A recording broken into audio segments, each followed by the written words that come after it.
Cincinnati Bengals with a pretty tough win over Tom Brady and the Buccaneers. Coming up next on the Wincinnati Podcast. Yes. Hello, world. We got a special show as always. TJ Houshmandzada, Jimmy Chase, Coach Jimmy Burrow. How do you balance being a professional athlete and family obligation? These are top 5 Bengals of all time. All time? Yeah. Shock the world. Welcome to the Wincinnati Podcast. I'm your host, Ace Boogie. He's my co-host, Zim. Zim, say what's up. What's going on, everybody? We are back better than ever, fresh off a dub.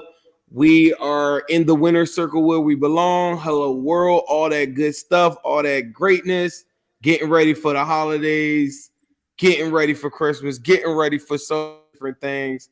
Ace, you came straight from the game, straight from Tampa, live from the circle. Tell everybody about that experience. Talk to the people before we get into anything. The Bengals, if y'all don't know, beat the Buccaneers.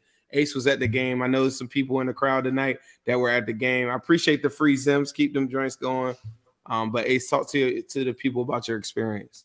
Yeah, for sure. So as you guys know, I live down in Florida, Orlando. It's about an hour drive to Tampa. So obviously I was going to be down there for this game. And anytime that I go to Bengals games in Florida, I always tell people like how many Bengals fans I run into down here, like people that usually live in Cincinnati that have moved down here. Just last night, I just was telling Ryan before the show, I ran into a Bengals fan. He was like 6'6", had his Bengals shirt on, hat on. But anyway, long story short, there's a ton of Bengals fans down here. So I figured that there would be a lot of us there. Then you combine that with people that were traveling. And then you also talk about people that probably were just there, wanted to see Tom Brady versus Joe Burrow, your casual fan. The environment was crazy. Like before I even got to the stadium, I'm getting out to go to our partners, fans of Cincy, to get to the tailgate. I see Bengal Jim's thing popping. Everybody's going through there. I see Gary on the way there. Before I get off the highway, I get kind of pushed over a little bit. Like it's like this police escort coming through. And I'm like, who is this? My wife's like, what's going on? Then all of a sudden I see these buses go by, and then I see Bengal tags on the buses, and I'm like, that's Joe Burrow and the boys right there, which was crazy because this is like 2 hours before the game, so I thought that they were already there. Anyways, I get to a lot of like the tailgate and stuff, and there's Bengals fans everywhere, like literally like it's split. It's looking like a 50-50 before I go into the game or anything. Like the scenes are already set. And so then we decide, all right, let's go ahead and go into the stadium. As me and my family are walking into the stadium, they got on Bengal stuff. They're not diehards like me and them. So they're like thrown off by all of these Bengal people passing them and saying who they and giving them high fives, but they're enjoying it. We're walking in. There's a lot of who days. There's one Bucs fan that's just like, oh, well, win a Super Bowl first. He was a little salty. So we get in there. Obviously, the game kicks off. And immediately I just noticed how much orange is just all around the stadium. You talk about the visitor side, we were all over there. I'm sitting actually on the Tampa Bay side because I got my tickets on the lower level on that side. It's a bunch of Bengals fans around me. Like we were all throughout that stadium. And it was super explosive. Everybody was looking forward to it. Then obviously, as we know, the Bengals come out like a little flat. Like you get the tipped interception and stuff like that. That gets the Bucs crowd into it. And for the most part, they have the half that they have. And then once that second half started to turn around, that's when you notice like really how many Bengals fans were there because you started to hear the who they chants. You started to hear them cheering for the offense, cheering for the defense. Like you started to hear it. Like at first it was just the Bucs fans talking. Then next thing you know, it's points up on the board. Everybody's going crazy for the Bengals. All of the turnovers and stuff start to happen. And the best part about it was walking out of that stadium, similar to the New Orleans one, but I feel like it was more of us than it was in New Orleans. Just walking out saying who they and Bucs fans not being able to say nothing whatsoever. I'm talking about people walking on the streets and everything. And Ebor and down there talking about who they like. We just took over Tampa, bro. It was crazy. It just really shows how far of a reach we have. for people. And like I told Zim before when I was walking around, I'm seeing people with a whole lot of orange shirts. I'm seeing people with Trace Amigo shirts on. Like, it was just crazy because it's like, obviously my family knows about me and you, but when they see somebody else out there just wearing our stuff, they like, man, y'all are like really big in the Bengals community. And like, people were coming up to me, hey, is them with you? It was just a dope experience, bro. Like, Cincinnati, Florida was in. We got to rename Tampa Cincinnati, Florida, bro. We got to do it because that's what it was looking like. At home, you could hear like the who they chants like throughout. Like, it was crazy because normally, you know, like in a broadcast, you could tell there's crowd noise, Right. but you don't hear like it had to be really, really loud there because it was so clear coming through the broadcast. And that was one of the main things that you could just notice outside of Tony Romo. But besides Tony Romo, like, yeah, like we definitely heard y'all representing, and I heard a lot of good feedback. You talked about the tailgates. Fans of Cincy killed it. I know we come on this show all the time and we talk about fans of Cincy, everybody that's checking us out. There was so many good feedback stories, so many good videos and stuff from the tailgate. So I thought that was really, really dope. Even the hotel that they were at, Waterfront, Clearwater, like everything was crazy. So when I pulled up to the tailgate, because the hotel that they stayed at was about 45 to an hour away, but they rented buses, like charter buses, like they arrived like the Bengals did. They had these charter buses pulled up at the tailgate, literally, with all the drinks that you could eat, or all the food that you could eat, all the drinks that you could have. They put on a hell of a thing there. This man had security. They had security there.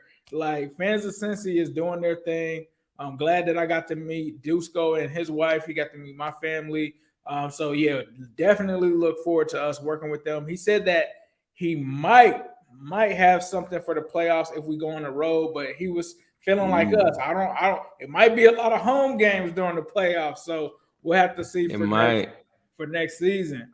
But coming up on the show, we're gonna talk about the Bengals roaring back against Tom Brady. We're gonna talk about them being in sole first place of the North, the Kings of the North. You know, Baltimore kept the seat a little warm for us, but now it's looking like it's ours. And then we got some big news today with Trey Hendrickson possibly returning, coming up next.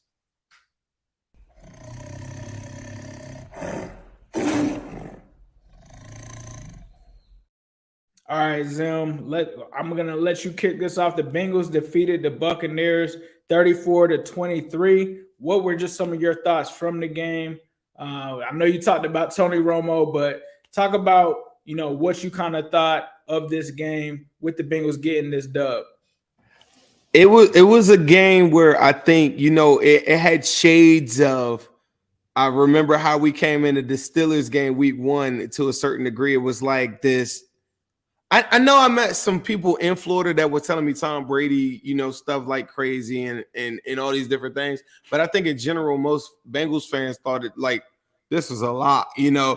So like early in the game, it was very surprising. And I don't think and this might be a hot take. I don't think that the Bengals offense played that bad in the first half. I just think that the Buccaneers did a really, really good job of dominating up front. So they limited the run game early, and then it limited the possessions and got the Bengals off the field on third downs. I thought the Uno had a call that he didn't get early in the game. There's so many different things that didn't happen in our favor that limited the possessions. But the one thing that I took out of it is when Burrow was like, all right, let's go cook and go down before the half, even that it was just a field goal, I thought that was like major where we seen it all year. You know, like Jake Lisco had a really good number, and I'll bring that up. And he was talking about the second half defense of the Bengals, and you knew it was coming. You know, I'm doing my live and everything. So there were some people that were a little down, but I was like, nah, you know, we got this. There were a lot of people that was like, man, this is like 100% we coming back. But I thought that drive was major in that. And I thought one thing too, in my takeaways, I was like, Tom Brady is throwing darts. And like a lot of times when we talk about like what didn't go our way, I think sometimes as fans, we forget about what happened on the other side. And the other side, Tom Brady over the middle was lights out because they were running the ball efficiently in the first half. The play action was cooking. And then he was doing the motions, and he was getting everybody and identifying his man-to-man matchups. And I was like, like these are the things I see from Burrow every single week, and he's identifying it, and he's throwing ball like he's just boom, boom. He had 2 big third down conversions that I think that had like we would have got the ball back and gone crazy on them, but it never happened, and it never matriculated because it was just they took time of possession and they limited our opportunities. And then remember, their first touchdown was the fourth down play. Like they don't get that. Shoot, we probably march right down the field. So everybody talks about like how poor they played. If you really go look at our offense, it had a couple first downs in there. Burrow was 3 for 3. Then he had the tip pass. Jamar was open, and I mean now he's 3 for 4. But and then he didn't even get back on the field. So then the second half we come back and do what we do. I thought Lou Anarumo, I was telling guys in the spaces earlier this, without giving much, and I rewatched it.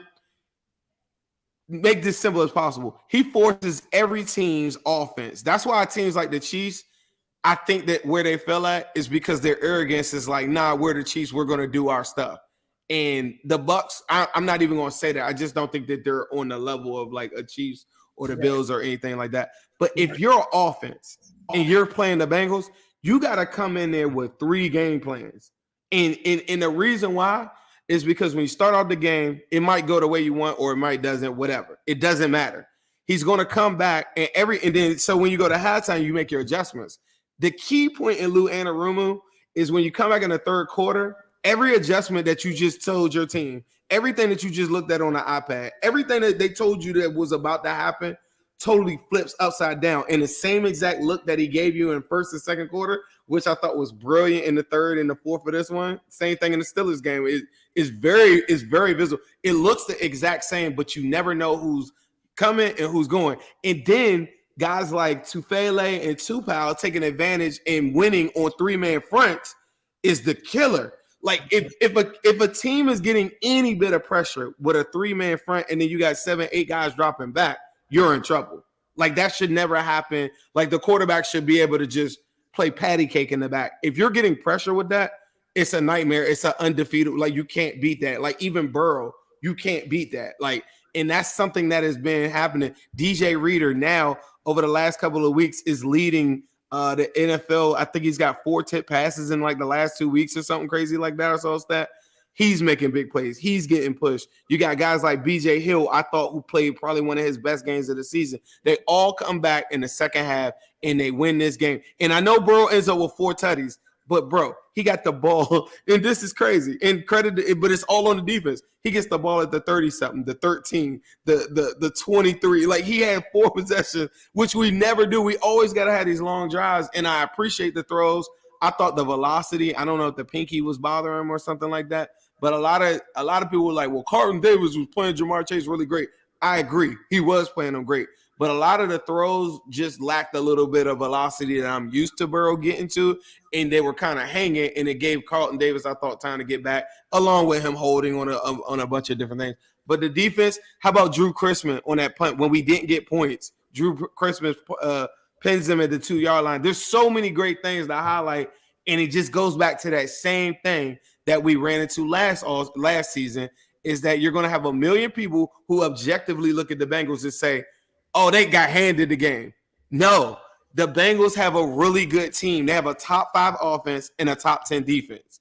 So they're not handing anything to them. They're making plays. And when you make plays, everybody on your team is a part of that, opposed to the narrative that people are giving guys like Josh Allen and Patrick Mahomes, who are forced they don't have a better roster than me. They're forced to throw for 330, 340. I don't know if y'all saw Pat Mahomes. He threw a perfect game this past week. I just want to say that. I know it's the Texans, but bro was 36 for 41. But he has to play like that because the roster isn't the Bengals roster. The Bengals team makes it all happen, and the defense is crazy, bro.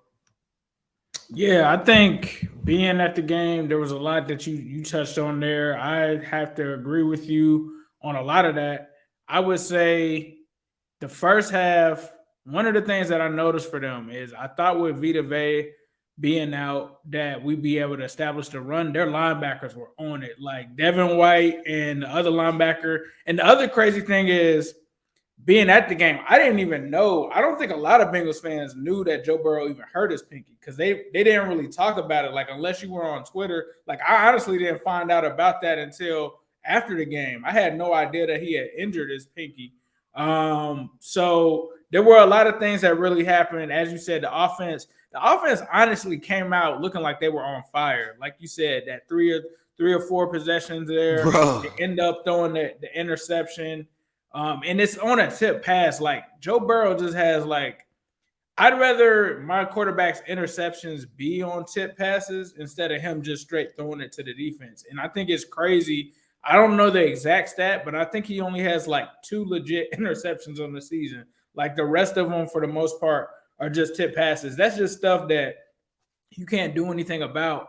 But I felt like there was never a point in that game, regardless of the turnovers, regardless of Tom Brady and those guys getting up on them. I feel like you said, when I saw that drive at the end of the second quarter for them to put up the 3 points, I really feel like they would have got a touchdown if they would have had more time. They just didn't have any timeouts.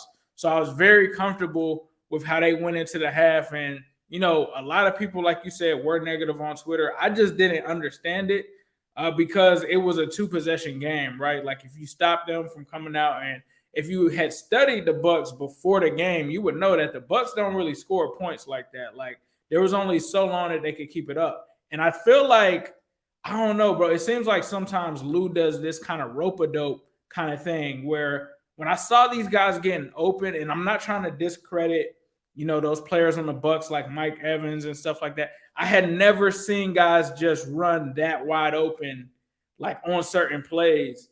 And so I was like, I know that that's not going to happen. I actually turned to a Bengals fan and I was like, we already know what Lou is going to do. And the one thing that I thought was like, okay, Tom Brady is a vet. If Lou tries to confuse him, is he going to know how to adjust to it? And obviously he didn't. And I think the biggest part of this game, outside of Joey B and the Migos, the defense came to play in this one. You talk about second half dominance, 34 unanswered points, 4 turnovers, Jermaine Pratt as the third down linebacker getting the interception, them losing Sam Hubbard and still being able to push the pocket. Like a lot of the second half for me, they made Tom Brady completely uncomfortable. Like I don't know if anyone even touched him in the first half, but in the second half, Brady was getting harassed. You could see him get nervous. You could see how he was, you know, moving in the pocket and forcing things. And they really made him completely erratic, I feel like, in the second half. Joseph Osai stepped up with a big pressure that hit him in the chest when he was going out there for that interception. And then Dax Hill, I felt like a lot of people jumped on Dax Hill. I'm not going to jump on Dax Hill for, number one, playing against Tom Brady. First NFL start. A good slot receiver and Russell Gage and Chris Godwin. Like that's your first draw playing at a position with those guys. I don't feel like he played really that bad, especially with him, you know, not really getting much experience early on. I thought that he had a solid game for him to be a rookie. And we've seen a lot of rookies kind of struggle early on in that position. I don't think he did anything to the point where it lost us the game. I thought Eli Apple kind of had a similar game. He gave up some stuff in the first half. Second half, he was lights out. Boy, he gave up. You know, he gave up like 120. Brady could have. Brady was cooking though, bro. Picks. He could have had 4. I don't like to do the woulda, shoulda. Yeah. That first, that Eli Apple sideline one, and then the Jesse Bates one for sure. Them two right there stand out. But you are right. Like he gave, and I feel like I don't know if there's anything. He gave up like 120, bro. When he gave up those yards, but I feel like a lot of it was in the first half. Like I for sure. It today, a lot of it was in the first half. In the second half, I feel like he started to make some plays, but overall, I just think the defense put their mark on this game. Like, and Joey B came out, took advantage of what the defense gave him. Because when you look at the box score, it kind of looks crazy, but they just went out, won the turnover differential, and I feel like that was the key component in these games with these guys just stepping up. And I think this is the second time we've kind of seen the offensive and defensive units play in unison together and kind of feed off of each other with them cashing those things in. Obviously, there was the Geo play. I personally thought And we'll talk more about Gio later. We got the insight on that play though. Did you know that they said that Darren Simmons noticed pregame on that Gio hadn't been in that position, and it was like a tell sign to him when he saw it pregame. So I know that the Gio interview after the game went a little different. Right. I think he was just doing it to kind of, just take responsibility for it. But they did say that they noticed pregame when they were like practicing and stuff, a different formation where he comes out there like that where he hadn't been. Right. And I don't know if that was a tip off to people, but people that say that, hey, he like if you talk to the Buccaneers side, they're like, well, if he didn't mess up, then da. But in my mind, I think that the Bengals were ready for it. In my mind, I think it's stupid to go for a fake punt on your own 20 or 30-yard line. Like, think about it though. You go now. This is the thing with Bowles, though. I thought like he had some questionable stuff when he gave us the ball back fourth and whatever with 9 minutes. I said, "Oh, you're done." Like there were Buccaneers people in our live and stuff was like, "Yeah, like we're gonna get the ball back in time." I'm like, "No, you're not getting the ball back." Like I don't know if you've seen the Bengals play before, but we're about to run the football and like about to ice this thing. Like you can't give Burrow the ball back. But the thing that was crazy though, early in the game, they go for that fourth down because it's one of those games. If you're this is how you know when people be talking all this trash to us. This is how you know that we're a better team. I always say this: if a team comes out like how Steelers did that fake, joint week 1, and you got to do trick plays and you got to go for it. You cannot settle for field goals when you play the Bengals because they're putting up 28 to 30 on you regardless. So, like, even if I come back in the second half and do it, still put up 30 something on you. So you know that as a team, like your possessions, you have to score touchdowns. And I thought that was crazy. Like the fake punt. You got to do a fake punt when you know that the other team is better than you on a 6-game or at the time 5 game. I wasn't upset with the fake punt itself. I just feel like me personally, if I'm doing that, I'm probably doing that at like the 40 or midfield just because to give Joe Burrow, if it doesn't like, say it's not even Gio, say the snap goes over the dude's head or something, or somebody isn't there or somebody fumbles. Like there's just so much that can go wrong at your own 20. Like I remember Zach going for it, which I was cool with. I think it was like on our own 35, but I was like, man, and I think he didn't get it. And I was like, man, that's just giving them straight up like a field goal right there. Like Gio like made the mistake. They only gave up a field goal, but in my head, I was just like, bruh, like in this kind of game, you just really gave us the momentum. I feel like with going for it in that. Man, I swear, if they don't appreciate Gio, I will gladly take him back. You talk about third down blocking, like he is one of the best pass protecting like running back all time, bro. Like I'm sorry, like he is Ryan did want us to talk about the tip passes. Do you have any input or any insight that you have or theory on Joe Burrow why he gets so many passes tipped? Honestly, I have no idea. I mean. It's not like he's Kyler Murray. He's not short. It's not like he can't. It's not like he can't see over his line or anything like that. Right. I'm actually because I do. Sure. I'm gonna tell you a theory, and I saw it happen to Brady in the same game. We're Bengals fans, but we're sometimes we focus on things that didn't go right for us.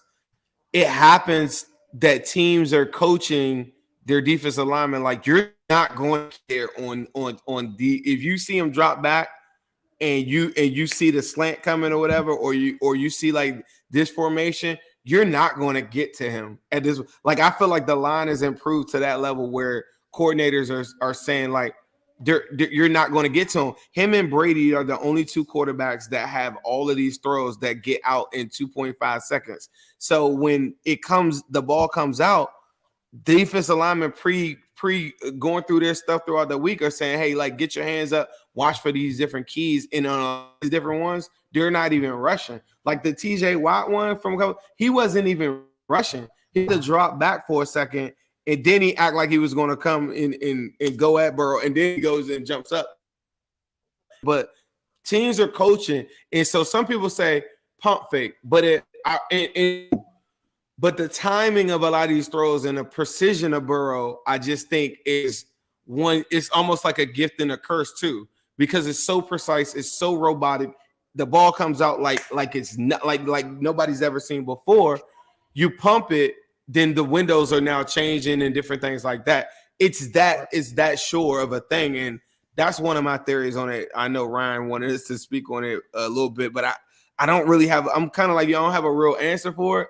I think that Burrow will get 20 terrific passes off, and then he'll get that one tip every single time. For like every 20 throws, he's going to get one that gets tipped just because he's getting it out so fast. And I guess it is predictable, but it's damn near unstoppable if he gets the ball out. Right. We got 142 people watching live. Please be sure to hit that subscribe button. We're going to start to get into some questions from you guys. Also, super chats are open. We appreciate that. That guarantees that you get your question answered. The first one we have here is from DJ Mister. Appreciate that, bro. He says, my favorite duo, MJ and Pippen. I guess he's talking about me and him. But in all seriousness, with 3 games left, what else do you guys need to see us continue to do to keep this thing going?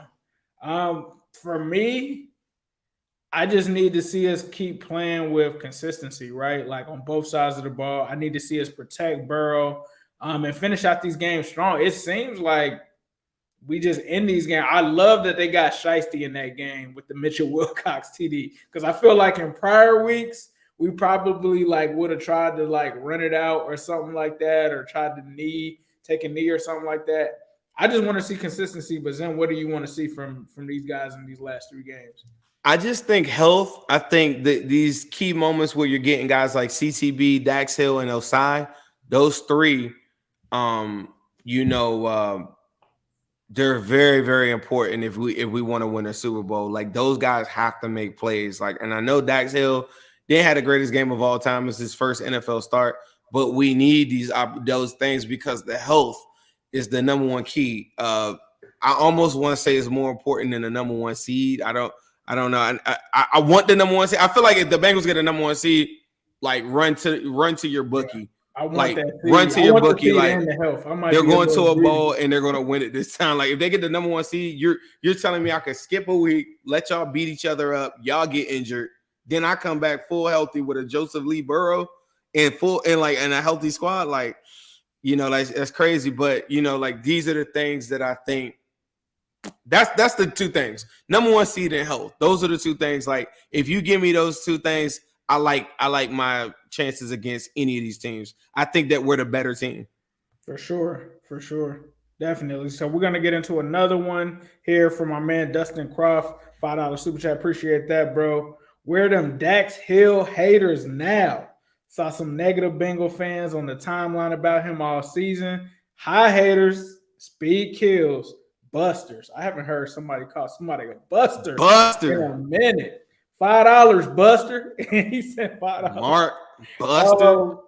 Dax Hill, bro. Like, yeah, I think Dax Hill is definitely coming into his own. I think it's the perfect time right before the playoff run. You're going to need him in those games with the Bills where you could send him on a blitz to try to shake up some things with Josh Allen. Zen, what are your thoughts on Dax Hill? I thought he had some moments where I thought he the PI call that he had called against him, it's not a bad play. He stood with him. I thought he opened up his hips at the very beginning of the play, and it allowed was that Godwin or was that Gage?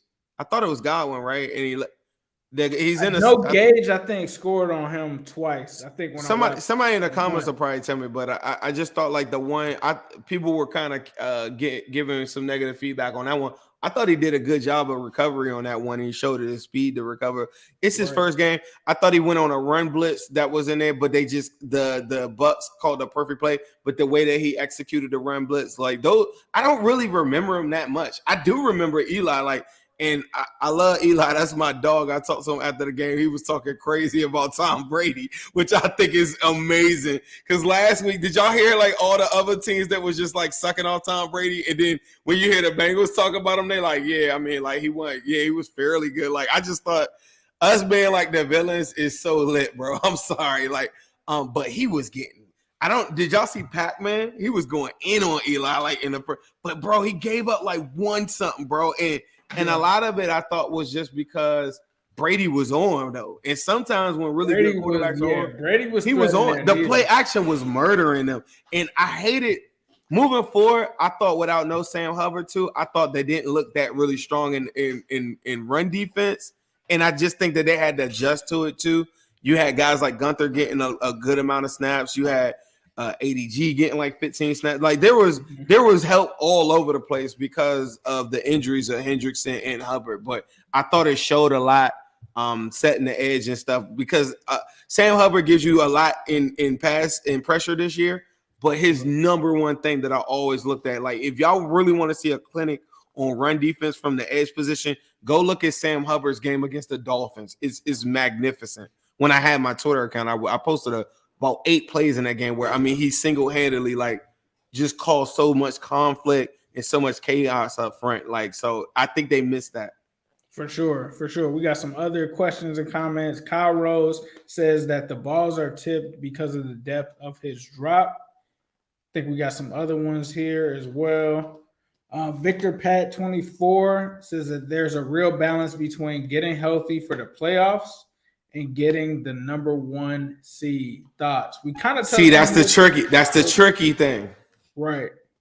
That is, yeah, it definitely takes some balance for both of those. And because do you risk it? Like right now, you know, we're going to talk about Trey Hendrickson later, I'm sure. But do you risk? But if you get the number 1 seed, you get that number 1 seed, you get the rest. Week to rest and get healthy. So I don't know. Like I think that this team can win without certain players in sometimes. Like not saying that they're better. Can you beat the Bills without Hendrickson and Hubbard? I got Joe Burrow. I think I can. I think Joe Burrow, like number 9. Just having number 9, I think gives me a chance in any game. Nandan here says to rest Hendrickson and Hubbard until the playoffs. I'm not against that, but I think they're saying Hendrickson is coming back this weekend. So Hendrickson, he be clubbing. Hey, speaking of busters, you mark busters. We be clubbing. Yeah. He gonna come out there with that club. Yeah. Yes, sir. David Rasul, Chase was getting no calls in the first half. Line wasn't getting enough push. What are your thoughts on that, Zone? I thought Carlton Davis did a really good job, bro. I really did. I thought, you know, it goes hand in hand. Like, I'm not here to cry about it, like whether we win or loss or whatever. I expect Chase to come up with the one, the one I thought it was a touchdown that he had an opportunity to get. I thought the ball went out of his hands or whatever. Like it was a lot of contact, but I expect Chase to. I just expect Chase to come up with a lot of that stuff because he's the best wide receiver in football. Like, I just think everybody else is reluctant to say it. The back shoulder throw to Jamar Chase is the most undefensible play in football in my mind, right? Carlton Davis did a really good job. There was a lot of contact, but, you know, I got to give my credit to him. I thought the call later in the one where Carlton Davis grabs his face mask, he didn't get the call. But then later on the run, I thought they kind of atoned for that because I don't know which one came first, but the face mask call, it wasn't, you know, like, that he wasn't engaged and locked in with the face mask. So that was kind of like a ticky-tack one. But I just think that Jamar Chase, I expect them to be better than everybody else. I just think him and Burrow are just better than everybody else. And so when they don't get the calls and stuff like that, I don't look at it as hard, I guess. And I don't maybe I'm like some fake internet father or something. I'm just hard on him. Like, I just expect him to get everything. I don't know. I just think he's that great of a wide receiver, bro. Yeah, I think, like you said, Carlton Davis, that was a dude that I wanted in free agency. He played a hell of a game, I think, against Chase. And you could tell that he was just trying his hardest because he kind of could respect what Jamar Chase can do with breaking the game wide open. But we got another one here from our man Terrell Williams. The tip passes only happen on RPO because you don't drop back on an RPO. And did y'all see that Duvernay is injured and that they signed – I believe they actually signed, Sammy Watkins and Mike Thomas. That does make sense, the RPO, because we have added that, especially against the too high. And Duvernay, I did see that he was injured. Did see that Mike Thomas is now wide receiver 1 for Baltimore. Can't relate. Got another one here from Kyle Rose here. He said, did we see that block that Volson had featured on the Pat McAfee show? He murdered, I think the dude's name is Joe Tyron. Yeah. On that fire zone blitz. Tyron was getting pressure in that first half. Hey, but you talk about that block. That was a great block. Did y'all see the double Jonah block? Have you seen that one? Yeah, When Jonah smashed the dude on a wham block on the side, mashes him off. Dude gets close to Burrow. He knocks him on his ass too. Like, oh, look at you. Okay, hold on. Which one is this? Jonah. Wow, that's the Volson one. That's the Volson one. Glass Eater Energy. Glass Eater Energy. I will own being wrong about Volson. That's why when everybody said, you know that that's at the beginning of the game too, right? Volson is doing his thing, dog. Volson. Oh my goodness, there was a body. Officer, please dial 911. Please send somebody to Tampa. Cordell Volson, I think that was the killer. He just murdered the other number 9 Big Glass Eater on the other side of the field. Oh my goodness, that was nasty. That was nasty. This team, they battled. I thought Volson, he had one really bad rep. Lyle Collins had a real bad one on that sack, and I thought Burrow maybe could have got rid of the ball, but it doesn't matter. Lyle lost. But I will credit them. Every single time something like that happens, they come back later in the game and knock somebody's head off, bro. Like, it's something that I just right now I don't want to get too ahead of myself, but I swear. Oh, this is the Joe. Yeah, just look at Ryan. It's crazy, bro. Because look at this Jonah Drake knocks him out. Bow, you get a block. You get a block. When I was Team Sewell, this is the energy that I wanted to get from our offensive line, and we got it with having Jamar Chase, with a Jonah Williams, with a Cordell Volson, with the Teddy Karras. The whole energy is just different, bro. It's just so physical. And this embodies what Frank Pollock. We don't talk about Frank. I know I was critical of him early on. Shout out to Frank Pollock and what he's done with this offensive line to turn them around. Just with the scheme and everything. I don't think he gets enough respect. I got to give respect to what he's done with Jonah Williams. I was on Jonah Williams early on this season. Ever since I feel like that episode, since I don't know if he's watching this, Jonah. If that Brown, what was it? The Browns game? Been doing your thing. Was it the Browns game where this is the thing? It was that first Browns game. I think you're right. I think because I have a lot of energy. Sometimes people think that I'm like this crazy, irrational person when it comes to. It takes a lot for me to fall off of somebody or be like, "That's the guy." Like y'all could run back the tape. There was never fire this guy that like. I just get really passionate about different moments. And I'm really like that too when it comes to like some of the offensive linemen. I've been accused of being a homer for being an apologist for a lot of them. Even in the off season, I was like, man, I like Jonah and stuff. I thought like almost like it was making me look really bad. But by the time we got to that Browns game, the first one, I mean, it was a liability where I felt like now that the bar is raised and we're not just happy to be here and we're like, oh my God, we made it to the Super Bowl. Oh my God. Like, no, I'm thinking I don't care what nobody's saying. I feel like the Bengals from day one have been the Super Bowl favorites, at least on the AFC side, in my mind. I know that everybody else doesn't believe that same thing. Even when they start off 0-2, I was like, okay, well, I need to pump my brakes. But moving forward, I still was very calculated on how I assessed the team. And I thought Jonah just looked like a big liability by the time we got to that Browns game. And I don't know if it was the knee or whatever being dislocated. He came back after that bye. And I have to go back and just tell Jonah, I am sorry for ever turning on you. But you have been balling out as one of the best linemen on the team. One of the best linemen on the team. I think it was warranted at the time because at that point he had given up 10 sacks, but I think he really it was like 9 games, 10 sacks or something like that. Didn't let that define him, right? I don't even know if he's given up one since then. He hasn't. He hasn't. We got another one here from B Sewell 513. And Zem, I want you to answer this one because you've always talked about this. Why hasn't Coach Lou allowed ADG to rush off the edge? Real Bengals junkies who watched his college highlights know he has that potential. Your guess is as good as mine. I feel like Lou is an incredible mind, and he's smarter than me. And I thought part of it has to do with the weight too. You actually got to bulk up and get to a certain size to be able to play and be able to tackle in the AFC North. So that's part of it. When he was coming out of college, there's a great game if y'all ever want to go see. When we played the Dolphins and I always show this highlight. They had him coming off the edge a couple times. It's the last time that we played the Dolphins. It wasn't a preseason game or something. I think it was Burrow's rookie year. Yeah, it's both of them. They had him coming off the edge, and he made a bunch of key plays like in the goal line and stuff. He blitzed, and he ended up like getting the guy at the goal line and run support. But he is a guy that I think has the ability to do it. I would have to dig deeper into it in my mind, but I think that now he's playing now when I see him on screen, he looks way bigger too than what he ever looked like coming into it. So I don't know if he has the ability to rush at the same level when you have guys like Dax Hill, Mike Hilton that are able to get there even faster. Even Jalen Davis, like I noticed in preseason, his slot blitzes was getting home too. So I don't know.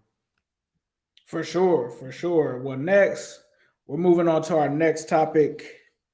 Finally, the Cincinnati Bengals have come back to first place in the AFC North. Zim, let's talk about it, man. Who is that down there? Is that the Pittsburgh Squealers? Is that Talk to me about us being first place in the division, bro. Bro, you know the craziest thing about us being first is if you don't get off to this 0-2 start, like I just think that the Bengals just knocked the North out the way. But wasn't it so crazy?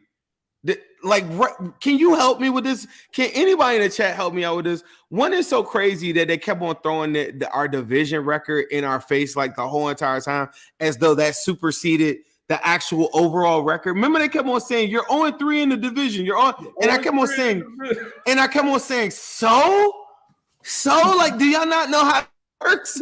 Like, it doesn't work that way for sure. Tiebreakers. No, Zim, the Browns don't know how it works because they've never won the division. They've never won it. I mean, you're talking like a team that just was the AFC North champs the year before. What were they thinking? Bro, I feel like it was the purple people mainly though that were just trying to cling on to this spot and saying because you don't have a good division record, there's no way you could pass this. Remember like weeks ago, like this was just 3 weeks ago. The crazy thing is just last season, they had a division lead with having a horrible division. They only won one game. It was worse than ours. Right.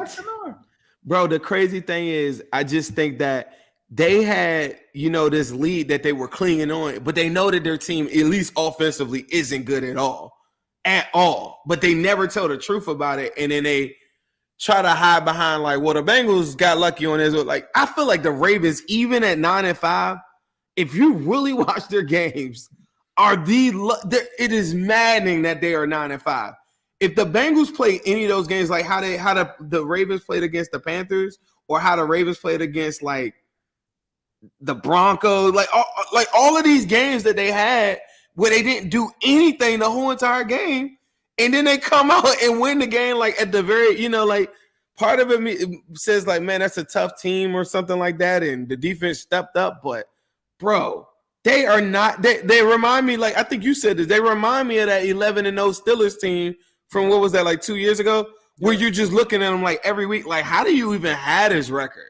Like, and in their mind, they're good or something. I don't know. Andrews is having the worst year of his life, partially because we told them they didn't draft properly. You didn't get any wide receivers. You passed on all the wide receivers. You should have got AJ Brown for real, but yeah, I wouldn't. But regardless, like for the money that it is, and you see the market blow up, like they could have afforded him, but that's a whole nother story.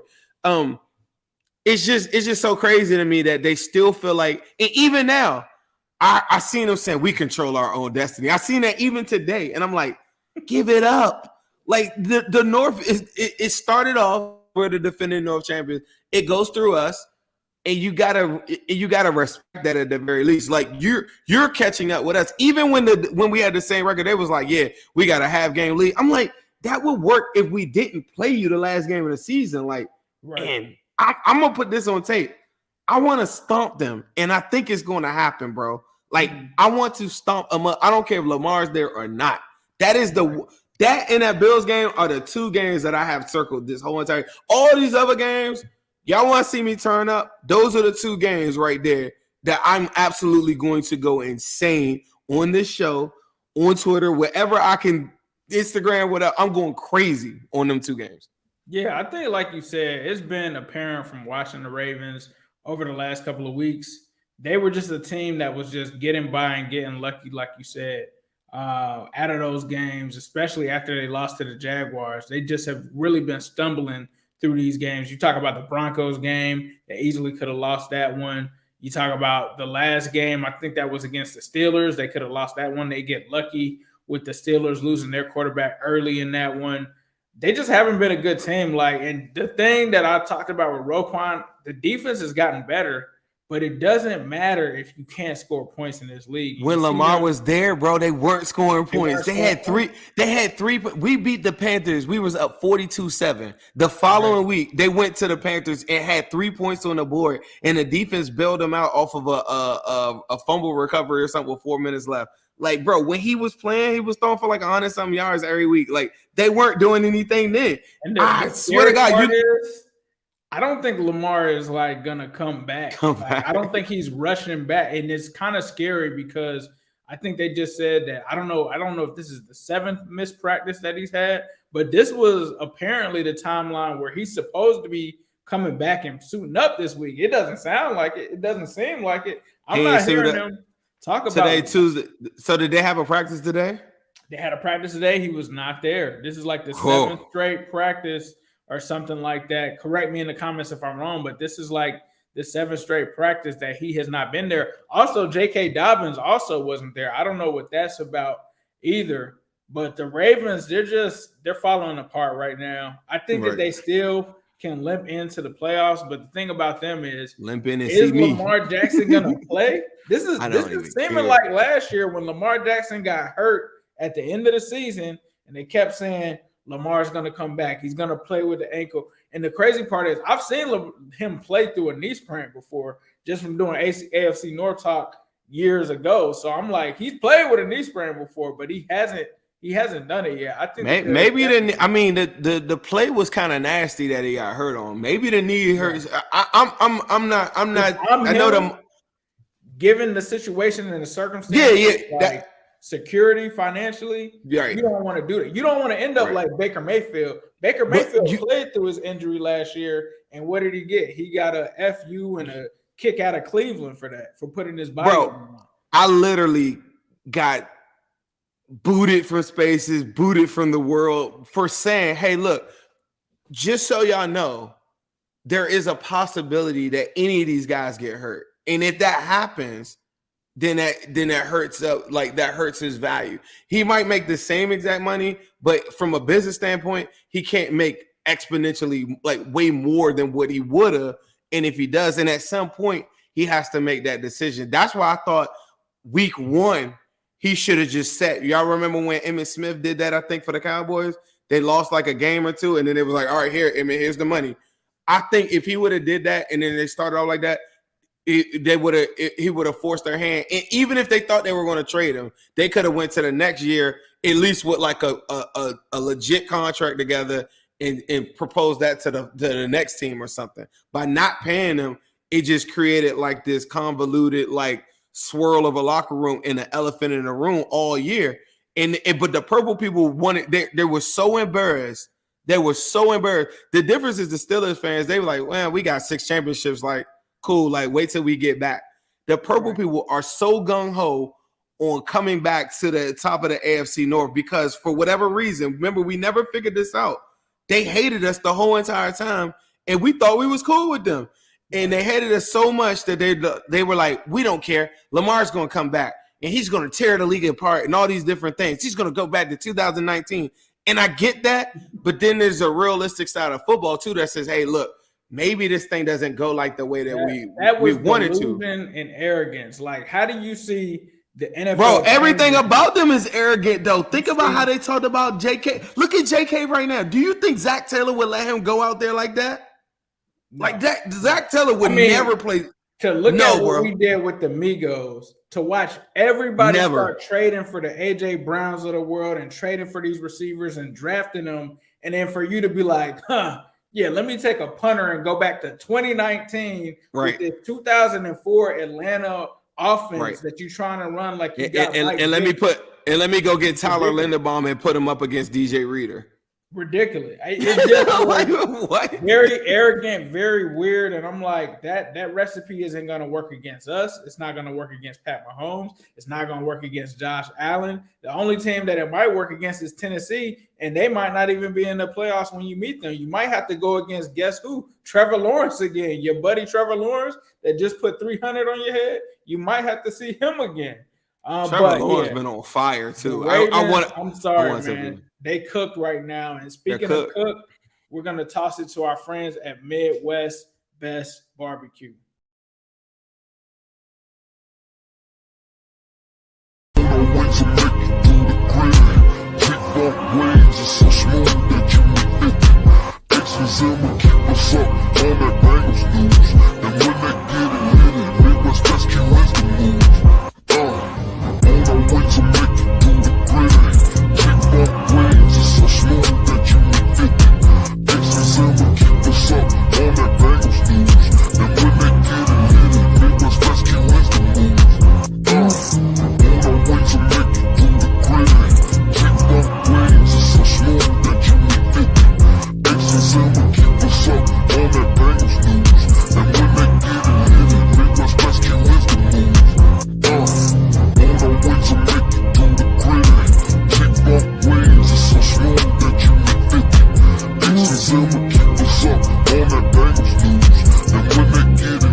Yes, sir. Definitely shout out to Midwest Best Barbecue, 669 Justice Court in Loveland, Ohio.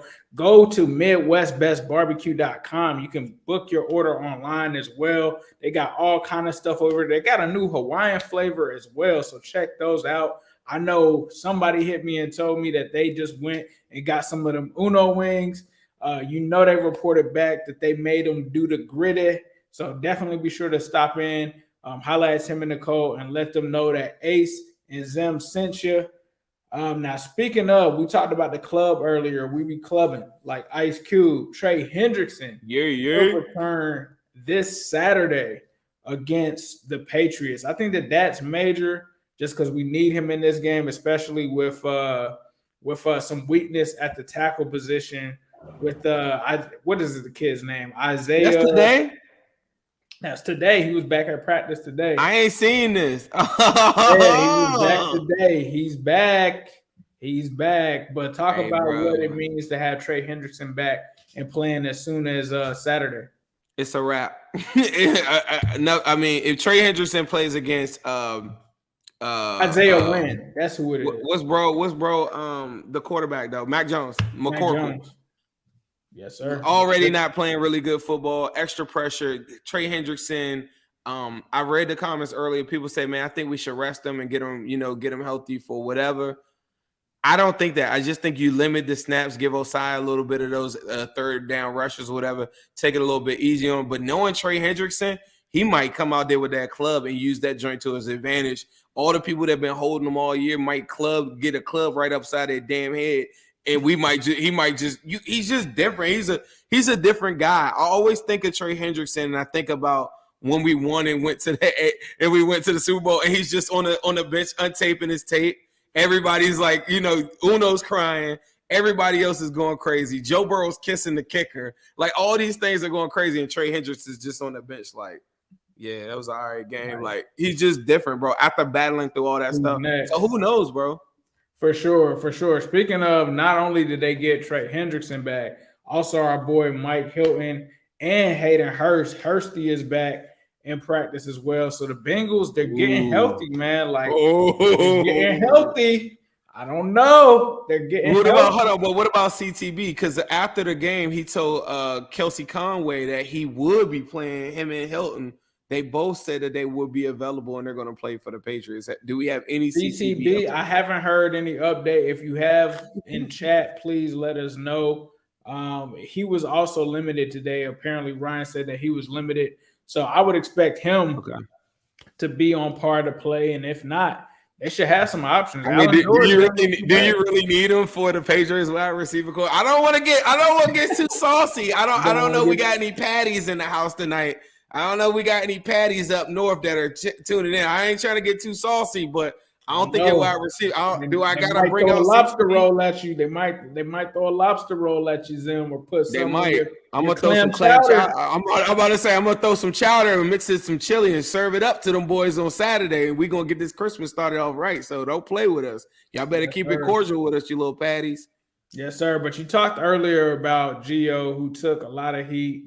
The local reporters kind of mobbed him there. I personally thought that it was extremely disrespectful, just the way that they kind of came at him. It's one thing, which I understand that they're there to do a job, they're there to ask the tough questions. I just felt like it was kind of I feel like sometimes reporters try to take that it's my job thing and use it as a scapegoat for being super insensitive and super rude with people and just say, "Oh, well they have to talk to us anyway." It just was weird. Like, this is a dude that you haven't talked to, you haven't cared to talk to. Obviously, the only reason you're trying to talk to me is you want to put together this. Everybody's thinking it, but they're not saying it. This weird conspiracy theory that because Gio was a former Bengal, maybe he did that on purpose or something like that. Is that what they're saying? It was really lame and weird. And honestly, that play didn't even mean much in the game, especially more than the Brady turnovers and the stuff that happened. And I think that it's funny that there wasn't much criticism for the special teams coach or the head coach and going for it, because I mean, it was just a weird situation to kind of go for it on that aspect. But I just think that they need to realize that these are human beings. These are people. You got to treat them with respect. You got to, meet them halfway.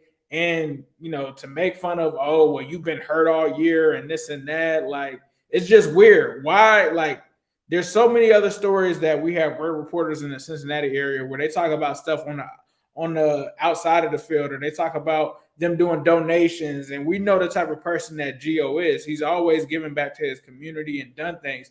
They don't interview him about that. They want to interview him about the negative stuff and get a headline that he's going to have where you can talk about this and that. And to me, it's just microwave journalism, bro. And it's like unprofessional. It's just not what's up. And I just don't understand why these people don't understand why players don't like you when you put them in these situations and you talk to them about with no kind of respect or sense of respect at all. You just talk to them like they're just another product on an assembly line that you're just trying to get an interview or a hot take from. Zim, what were your thoughts on it, bro?